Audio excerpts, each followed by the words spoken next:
Hello guys, pruning tayo ngayon dito sa ating talungan guys, dito sa ating native na talong. Ganito po ang pag-pruning namin. Yan, ganito ako nagpo-pruning guys dito sa ating native na talong. Naalis ko yung mga dahon sa ibaba. Yan.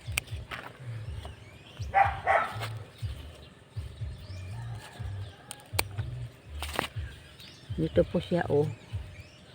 Yan, alisin natin yung dahon sa ibaba niya. Yan, para malinisan din.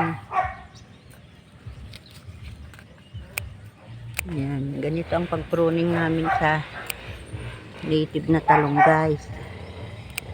Yan. Alisin natin yung dahon sa ibaba. Yan.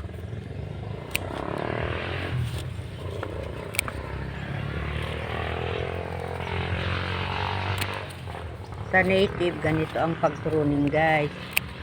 Pero pag sa calyxto naman, iba.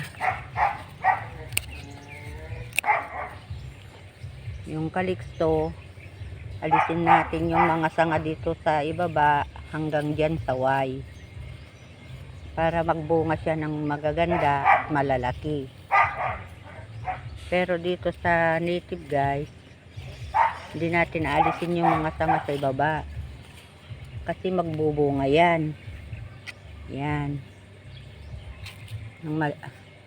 Ang kailangan kasi dito sa native guys ay maliliit lang ang bunga.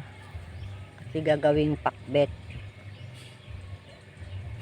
Ayaw nila yung malalaking bunga sa native. Di katulad ng calyxto, gusto yung malalaki. Kaya ayan guys. Eto, mag-pruning tayo. Alisin natin yung maliliit, yung mga dahon sa ibaba. Ayan. Dito sila guys.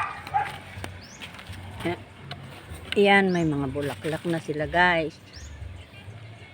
Malapit na rin pitasan. Ayan.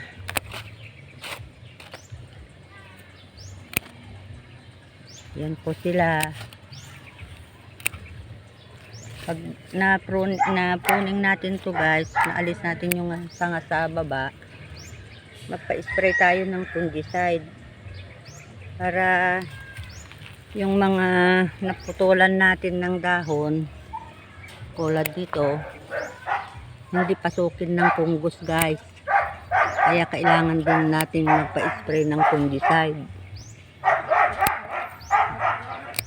Ayan. Ayan siya.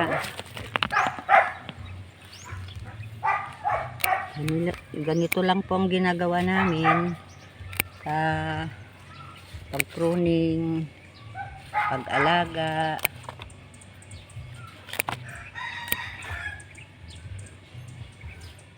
Para bigyan tayo ng magagandang bunga. Yan.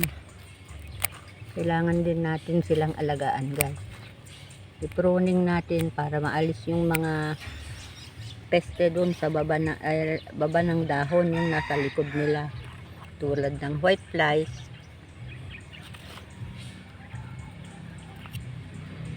Salamat sa panunod guys. Follow me for more. Paki-share po ang video natin guys.